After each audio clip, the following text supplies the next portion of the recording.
Assalamualaikum warahmatullahi wabarakatuh. Kembali lagi bersama saya Imela Lubis dalam podcast Arsip tuh.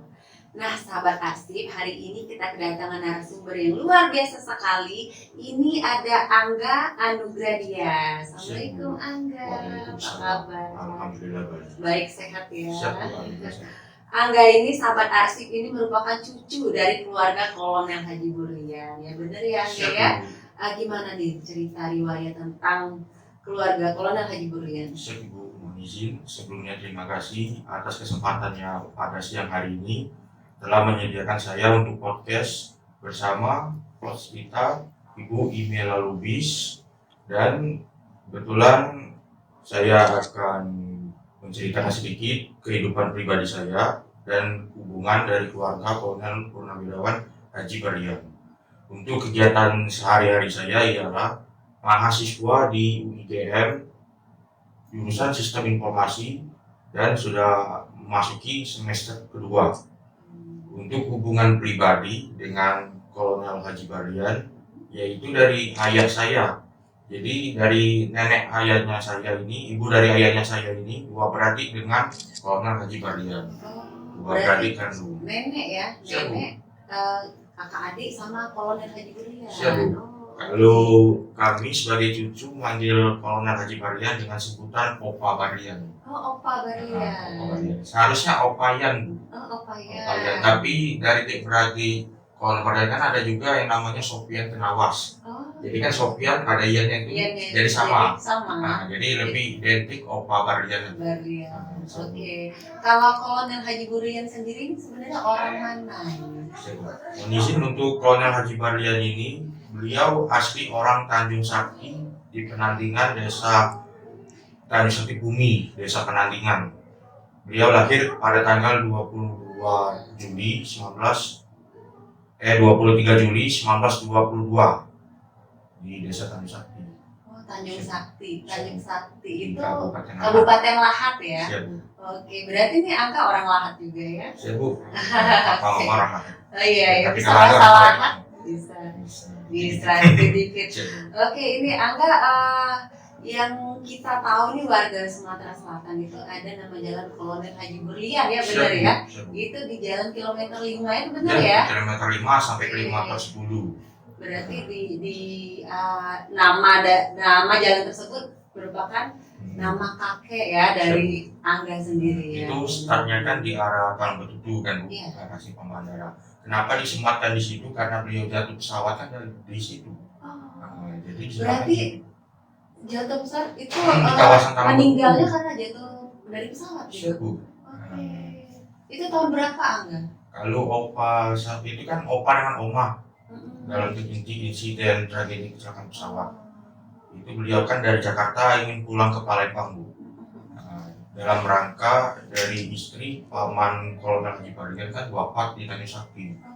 Jadi beliau dari Jakarta pulang ke Palembang. Untuk melayat taksinya ketiga itu, Bu. Jadi saat beliau pulang ke Palembang itu kan sudah di Palembang itu beliau di pukul 7 pagi, Bu. Jadi 7 pagi itu saat beliau ingin landing itu daratan untuk melihat dari bawah itu berkabut. Jadi cuacanya itu buruk. Makanya sehingga pilot itu hilang kendali untuk mengalihkan pesawat itu. Jadi yang disayangkan itu dari sayap kiri pesawat itu tertumbur ini, Bu, pohon kelapa. Pohon kelapa, jadi kan pesawat itu hilang kendali. Hilang kendali, jadi ya akibatnya jatuh. Dan itu juga pesawat itu terbelah dua, Bu. Pesawat Garuda itu terbelah dua. Itu pesawat domestik dong ya, Garuda ya tadi barusan, yang bukan pesawat tempur ya, karena kan Kolonel Haji Burlian ini seorang TNI. Oh iya, komersil ya berarti.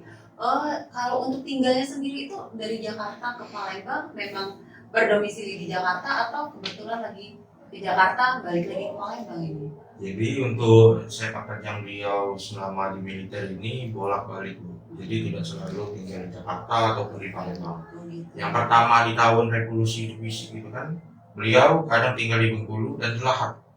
Di Bengkulu beliau menjabat sebagai Brigade Garuda Emas, kalau di Lahat sebagai divisi Garuda 1 Lahat. Jadi beliau kan belum Pas Palembang Hulu Hilir. Iya, Hulu Hilir ya. Iya. Oke. Ini kalau untuk sebenarnya Angga masih menyimpan nggak nih foto-foto aslinya dari Kolonel Haji Burlian atau peninggalan apa nih yang ada di Kolonel Haji Burlian yang ada ditinggalkan di keluarganya? Untuk sekarang kami memang punya arsip-arsip foto dari Kolonel Burlian. Kebetulan dari seluruh keluarga itu nyimpan dan saya bawa beberapa ini tapi sudah diserahkan oleh Ibu Irma. Oh, udah diserahkan ke kita Dinas Kearsipan ya? Iya, Bu. Oke, itu berupa foto asli kita. Itu foto asli. Sebanyak 20 kita sumbangkan. Oke. Itu berarti ini masih ada ini yang namanya cucu dari sejarawan kita. Berarti informasi dan captionnya dari foto-foto tersebut bisa langsung disampaikan ke kita. Iya, sesuai dengan narasi dari foto-foto tersebut ya. Oke, tadi saya lihat ada juga nih, ini kayak ini sebenarnya narasi atau buku khusus riwayat tentang Kolonel Haji Burlian. Ini buku khusus tentang riwayat Kolonel Haji Burlian. Ini kita ambil dari beberapa sumber. Sumber pertama kita ambil narasinya dari silsilah keluarga Nenek Senapi. Nenek Senapi ini merupakan ayah dari Kolonel Burlian. Oh gitu. Lalu juga kita ambil narasi ini dari keluarga silsilah Baksir. Baksir ini merupakan Bupati Baksir di Bengkulu. Merupakan ayahnya dari istri Pak Burlian. Besan. Mertua. Mertua. Kalau dengan Nenek Senapi Besan. Bupati ya. Ya, Bupati, Bu. Bapaknya tadi Pembarak, wakil kepala marga. Wakil kepala marga di Tanjung Sakti. Ini luar biasa ya, Angga ini tahu sejarah tentang kakek-kakek ke atasnya lagi ya. Yang luar biasa ini. Dan ini juga saya libatkan tanda tangan asli Kolonel Burlian. Beliau tanda tangan ini pada tanggal 29 Oktober 1957 di buku kamusnya. Wah, luar biasa. Oh, ini tanda tangan asli Burlian ya. Oke. Ini sahabat arsip mungkin mau lihat nih tanda tangan asli dari Kolonel Haji Burlian. Oke, yang luar biasa ya. Untuk selanjutnya ini juga saya libatkan barang-barang peninggalan yaitu tongkat komando. Selama beliau menjadi panglima. Oh ini ya. Oke. Tongkat ini sepanjang 40 cm. 40 cm ya, kayak mistar panjang sedikit ya. Iya, Bu. Oke. Ini untuk benda tongkatnya sendiri ini masih ada nggak ini? Ini alhamdulillah kita masih simpan. Masih ada tongkatnya. Oke. Kebetulan ini ada di rumah kediaman keluarga saya, Bu. Di Cibubur. Oh iya. Mungkin barang-barang di sana semua. Oh banyak ya peninggalan barang-barang peninggalan ya. Kalau untuk barang peninggalan lain, contohnya sepatu PDL atau pakaian PDL itu sudah kita sumbangkan di Montpera, Bu. Montpera ada itu. Ada di Montpera kita sini ya. Dan ini tanda jasa beliau selama mengabdi di militer. Dari Presiden Soekarno, tanda jasa saat beliau bergerilya. Ini aslinya ada? Ada, Bu. Oh, ada. Tersimpan ya. Setiap museum memang minta, Bu. Iya.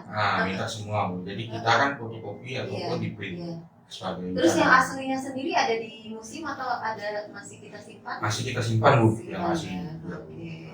Dan terakhir beliau mendapatkan penghargaan dari Bapak Pangdam II Sriwijaya pada tanggal 13 Februari 2023 atas peresmian gedung di Kodam II Sriwijaya. Mungkin ini penghargaan sertifikatnya. Oh ini 13 Februari 2023. 2023. Iya, wah. Suatu peresmian nama gedung Kodam II Sriwijaya. Berarti untuk arsipnya sendiri ini tersimpan rapi loh sahabat arsip ini Kolonel Haji Burlian. Karena tahun 2000 tahun berapa tadi? 2023. 2023.